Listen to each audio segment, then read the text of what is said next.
I am Ferdinand Marcos, and I am the President of the Republic of the Philippines. I stand today on behalf of 110 million Filipinos.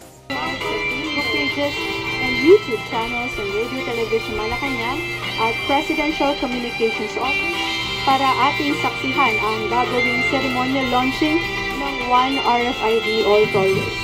At para bigyan tayo ng mas malalim na kaalaman kung ano nga ba itong One RFID All Always, makakasama natin si Ma'am Jinky Balas, ang Senior Public Utilities Regulation Officer ng Toll Regulatory Board. Magandang umaga po.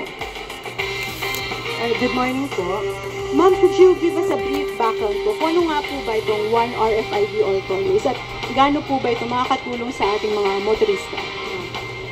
Currently po, meron tayong 12 expressways dito sa Luzon.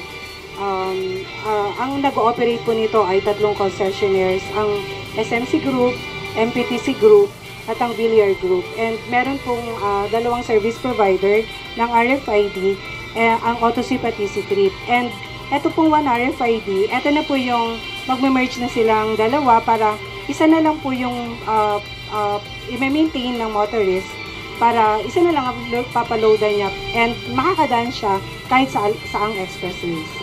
Bakit po ba? Ano po ba yung nagiging sitwasyon dati at yung maging reklamo siguro ng ating mga motorista, no? Dati po kasi, pagpupunta ka ng halimbawa Baguio, may dalawa doon na expressway na dadaanan ka na NLEX, SCTEX, and TPLEX. So tatlo po pala. And dalawa doon ang service provider ng RFID na kailangan mong i-maintain ng load. So ngayon po, para hindi na tayo mag-iisip na may load ba ako dito or meron ba akong kulang ba ako ng load dito, isa na lang yung ipipiliin nating RFID ngayon na account. And isa na lang ang loloadan natin para at peace tayo na kahit saan tayo pumunta, meron tayong sufficient load. So ma'am, pa nag-register po ba? Ano po ba yung mangyayari sa mga existing RFID stickers natin? Yung RFID accounts natin? So halimbawa po, nagme-maintain ka currently ng dalawang RFID, say AutoSweep and EasyTrip. Mamimili ka ng isa na kung saan ka laging dumadaan siguro or saan ka mas madaling magpa-load. Then, yung isang account po, i-deactivate and kailangan tanggalin yung RFID sticker.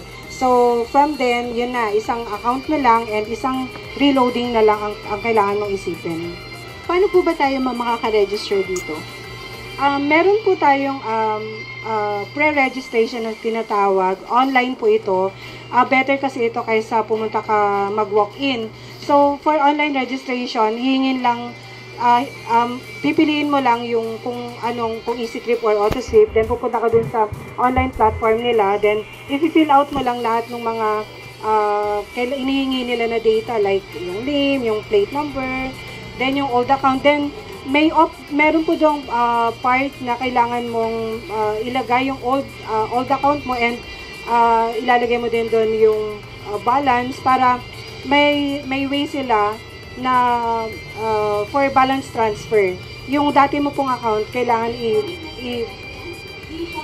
i-transfer dun sa napili mong account, yung iyong old balance.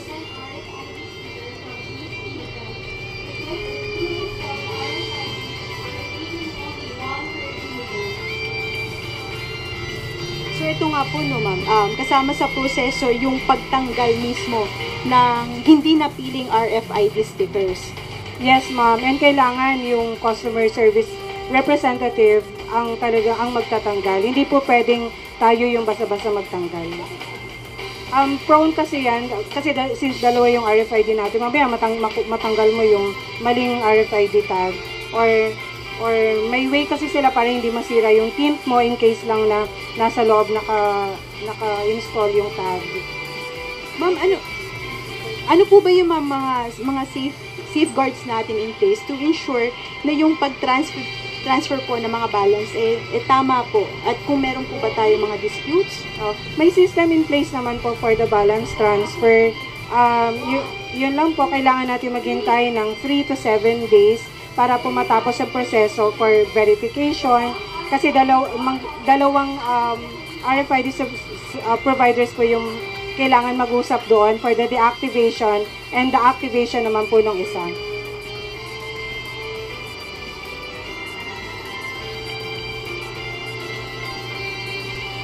Ma'am, ngayon kasi ang ini-implement lang natin ay yung individual accounts. Meron po ba tayong plano na gawin din po yung corporate accounts? At kailan po kaya natin ito maasahan? Yes, ma'am. Currently po, ang inaalaw pa lang po natin ay individual accounts. Ang plan po kasi, inaayos pa kasi yung system. Ang plan po is to implement yung for corporate accounts next year, first quarter. So yun mga kababayan, alam nyo kung paano ang proseso, ano? Oh, manood kayo ng husto, ay pakinggan nyo mabuti mga kababayan, shoutout sa inyo. Pakinggan natin ang ating Allow me Pangulo. to greet first our Acting Secretary for the DOTR, Secretary Giovanni Lopez. Please take your seats. Our partners are in this entire endeavor, without whom we could not have done it. I mean, I don't know the difficulties that they had to encounter, but it took us 8 years to get to this point. We are trying to emulate some of the systems that many of us who travel abroad have seen and take public transport have seen that will make things easier for our commuters and for all the people who use all of these highways. Nandito po, San Miguel Corporation Chairman and CEO Ramon Ang, and Metro Pacific Investments Corporation Chairman and CEO Manny Pangilinan. Two of our stellar partners in the private sector. Maraming sa ating ginagawa ngayon, hindi kayang gawin ng pamahalaan lamang.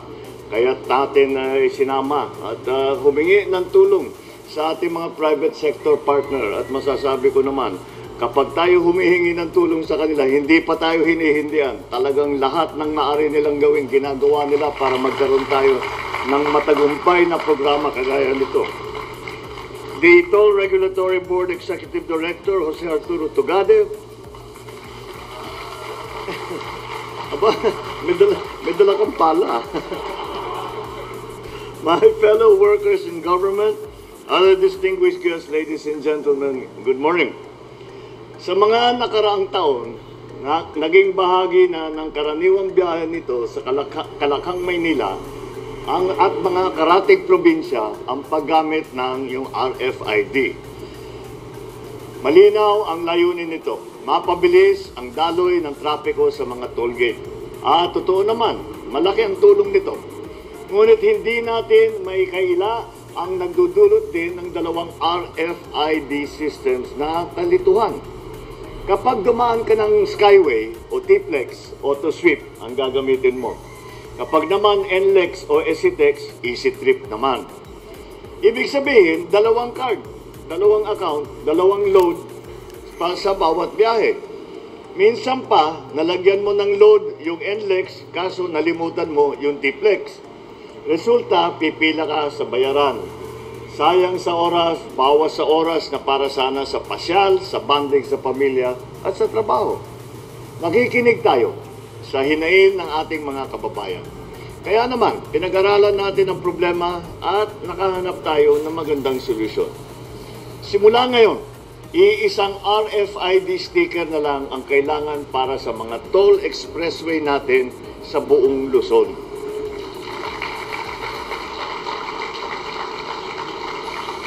Ilulunsad din natin mga group fleet account sa susunod na taon. Sa ngayon, inuna natin ang ating mga private commuter. Kaya isusunod na lang natin yung mga fleet accounts, which I am reliably informed comprises a very small minority of the total traffic that we are trying to ease. Iisang account na lang, iisang sticker na lang, iisang sistema, one RFID for all tollways. Hindi mo na kailangan mag-alala kung tama ang account mo o na-loadan mo. Maganda pa rito, libre ang registration. Walang bayad. Higit sa lahat, nasa inyo kung mag-register kayo dito. Optional po ito. Kung hindi nyo naman nagagamit ang isang sistema, ay set up na, bahala kayo kung ano yung kailangan ninyo. Kung kailangan nyo yung dalawang sistema na ipagsama, nandyan ang option. Kung hindi nyo naman ginagamit ang isang sistema, manatili kayo dun sa inyong pang-araw-araw na pangangailangan. Ngunit, kung ninanais nyo ng mas simple na kinagsamang account, pwede na. Ginawa nating madali. Abot kamay, hassle-free ang buong proseso. Pwede nang magparehistro online o walk-in. Ang reformang ito sa RFID system ay bahagi ng mas malawak nating layunin na gawing mas moderno, konektado at nakatuon sa pangangailangan ng bawat Pilipino ang ating infrastruktura. Hangad natin ang dire-diretsyong biyahe mula Hilaga hanggang Timog dito sa Luzon. Reduce unnecessary stress, reduce unnecessary delays. Maliban na lang kung napahaba ang pagkain ninyo sa mga stopover, hindi na po namin kontrol yan, nasa sa inyo na yun. This project has been made possible because of the continued trust, commitment, and flexibility of our partner concessionaires, the operators, and ETC RFID providers. Years of consultation and cooperation with the DOTR and the Toll Regulatory Board have finally led us to a unified system that responds to the real needs of our motorists. And true to the spirit of public service, you worked hand in hand not because you needed to, but because you wanted to make sure that the travel for all Filipinos is made easier. This is the true Filipino spirit, one of unity, bayanihan, and pakikipagkapwa. So to our partners from the San Miguel and Metro Pacific Investment Corporations, maraming salamat for being part of the solution. This is once more proof that together we can create innovative solutions to the everyday challenges faced by our people. Muli, isang paalala para sa ating mga biyahero at motorista. Hinihikayat namin kayong siguraduhin may sapat na load ang inyong RFID bago bumiyahe. At sa mga wala pang account, iniimbitahan namin kayo na subukan ninyo ito. Madali lang ang proseso. Tiyak na malaking tulong sa inyong paglalakbay. Mga kababayan, patuloy po nating pinapahusay ang ating transport system. Mas gaganda pa po ito kung magtutulungan tayong lahat. Kaya tuloy-tuloy ang kooperasyon at disiplina sa kalsada. Maraming salamat. Mabuhay tayong lahat. Mabuhay ang bagong Pilipinas. Thank you, Mr. President.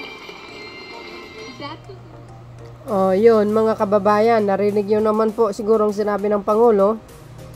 Ayan talagang high-tech na ngayon mga bes. Sa mga kababayan natin, mga drivers, dadaan sa tollways. Ayan, easy trips and sweep cards ang gagamitin. Wow, sosyalin. Bongga. Alam nyo na, napakinggan nyo kung paano mag-register online. Kaya, siyempre partner ang mga icon. Talagang malaki din ang naitutulong tong mga bilyonaryo na ito eh. Sabi kasi ng mga DDSA, maka-oligarko daw ang Pangulo. Hindi nyo po naintindihan at wala kayong alam. Di ba? Hindi naman oligarko yung mga yan eh. Yan na nakakatulong sa bansa. Yung mga oligarkong pulpul. Mga ibigan ni Poncio Pilato. Yun yung mga oligarko na gamblord. So yun mga kababayan, shout out sa mga Marcos Lili supporters, Filipino and OFW. There's more mga best. See you again on my next upload. October 21, 2025 ta ngayon. Alam niyo ng Pangulo, working hard. Sabi ni Sara, sabi daw ni Sara walang ginawa daw ang Marcos admin, hindi kayo naloka. Siya kaya ano kayang ginawa niya no? Di kundi maglakwat sa tsaka manira. Yun lang no. Iba talaga pag na bumabatak. High na high lagi pag nagsalita. Ay, nako, nalorke kami. Ay, nak. So, yun mga bes. Thank you for watching. See you again on my next upload. Bye, bye, bye, and baboos. God bless Philippines. There's more.